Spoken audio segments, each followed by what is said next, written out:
Maintaining control. A disciplined environment is one in which all the participants maintain control. The personality of Josh Boyd has created this core value in Elite FT. He will speak on why he was chosen at the end of this video. In Elite FT's core values, maintaining control means you create the culture of your training session, not the customers. If you finish your session and said they weren't paying attention, whose fault was that? Think of a spectrum of your former coaches. One side being the toughest, most disciplined coach, and the other being the most fun, goofy coach. Go to the middle of the spectrum, then lean towards the tough side. That's where we want you to be. A little bit of fun, but more disciplined. This is the way to maintain control of your groups. As a rule of thumb, the more confident and commanding you are, the better the kids and parents will respond. You are in charge, be the boss. It is always better to start more disciplined and then become fun later versus the other way around.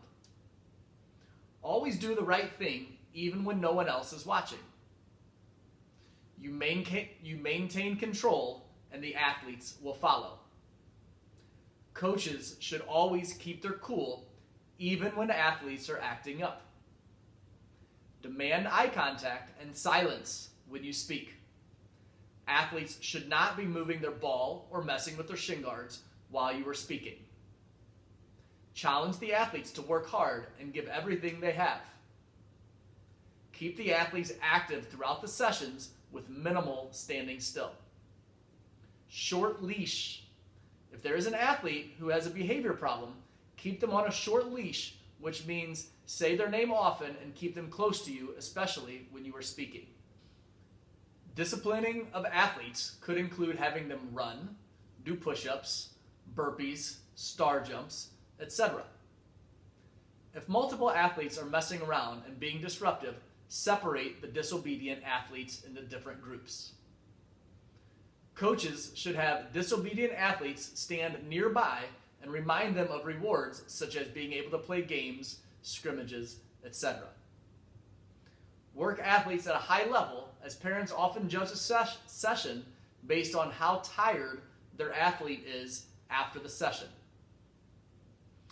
If an athlete won't separate from their ball, put it in a place close by and visible for that athlete to see. During activities such as tail feather or knockout, do not play elimination. Create a grid on the outside and have them do an activity, ball touches, push-ups, penguins, and then re-enter. If an athlete older than ages 2 to 3 runs off the field during an activity, one of the coaches must bring them back while the other coach continues the activity. If you are the only coach, you should have the other athletes keep playing or freeze while you get the athlete back. If an athlete is too physical, bring them to the side and explain sportsmanship, or that we want them to play hard but try not to hurt anyone. If an athlete during a scrimmage activity is taunting other athletes, saying they're better or you're not any good, calmly but immediately pull them to the side. Ask that athlete how they would feel if someone were doing that to them. Tell them that they should not do that again. If a parent comes onto the field to help other than 2 to 3 year old age group, this is not ideal. Kindly ask the parent to take their athlete to the side or outside of the activity and allow them to help the athlete there. Remember, the coach oversees this session, not the parents, but the parents pay and it is their child. Elite FT has chosen Josh Boyd as the representative for maintaining control. Josh joined Elite FT in 2007 and has been a lifer since 2016. Control.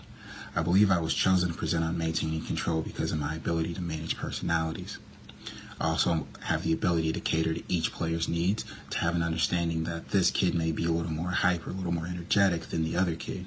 You have to make sure that you get all of your kids on the same page so that they can all accomplish the same goal.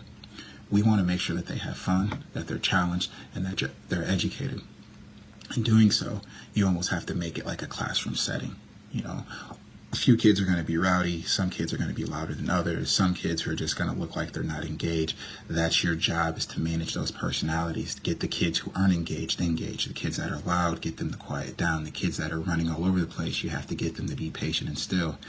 And one of the things that I love to do is tell them, hey, you give me 10 to 15 minutes of this, and I'll let you have 10 to 15 minutes of playtime, or I'll let you have 10 to 15 minutes of being creative and being crazy, wild, and yelling and having fun.